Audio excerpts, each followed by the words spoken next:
देखी एगो पत्नी अपना मर्द से परेशान बाड़ी। उनकर नशा के आदत ऐसा हो गई बा कि दिन भर मुंह में रजनीगंधा चबा ताड़े। वो लड़किया जब नैहर जातिया अपन सखी से का कहतिया, कैसे कहतिया, कौन भाव में कहतिया भैया।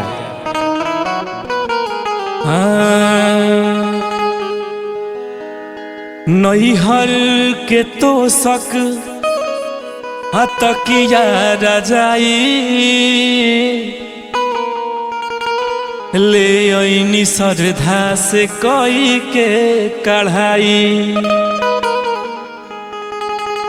गुटकाया पान के तयादत खराब बा कि चल जाल रोज रोज दगिया लगाई। रतिया कहतिया कि रोजे रोजे के बलमुआ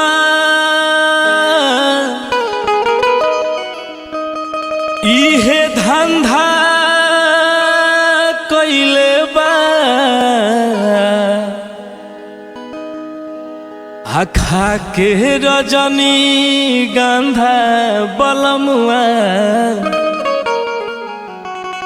कि तकिया गंदा कइले बा।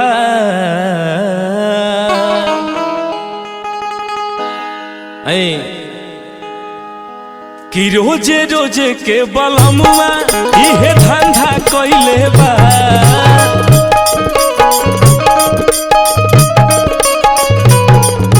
रोजे रोजे के बलमुआ इहे धंधा कइले बा। खा के रजनी गंधा तकिया गंदा कइले बा। खा के रजनी गंधा तकिया गंदा कइले बा।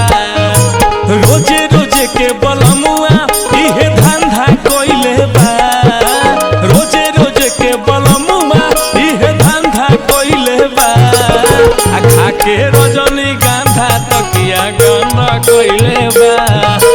खा के रजनी गंधा बलमुआ गंदा कइले बा।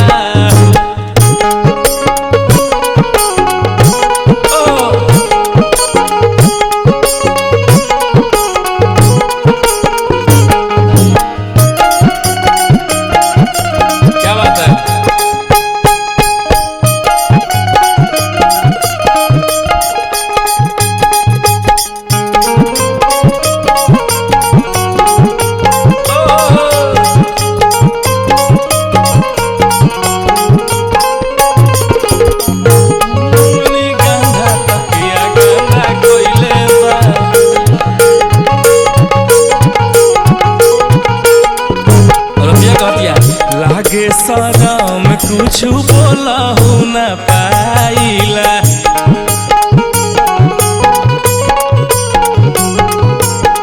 सरफ लगाई मैं दाग हम छोड़ाइला।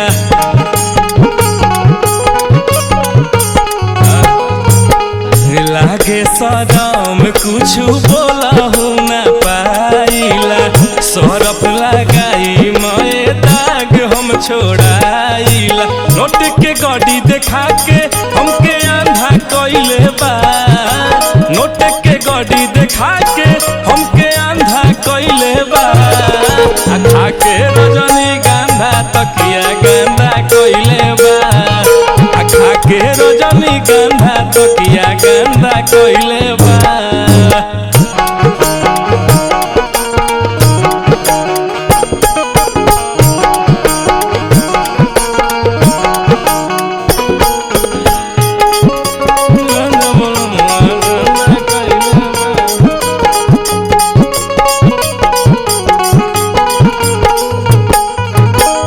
रात भगम कावे रजनी गंधा वाला सेंट हो।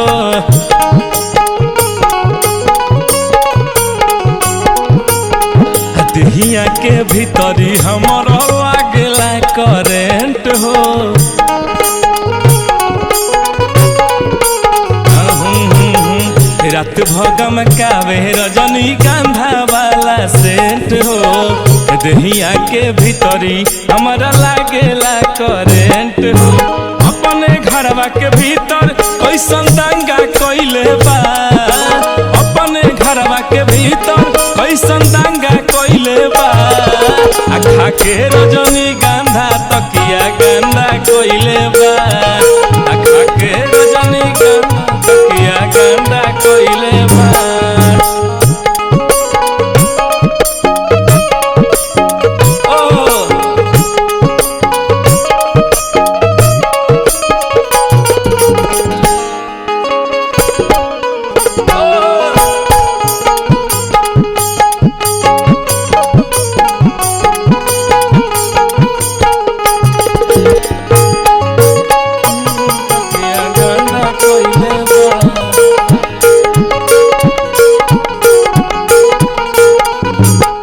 कहती है लास्ट में ढेर दिन सहनी बाकी अब नहीं सहब हो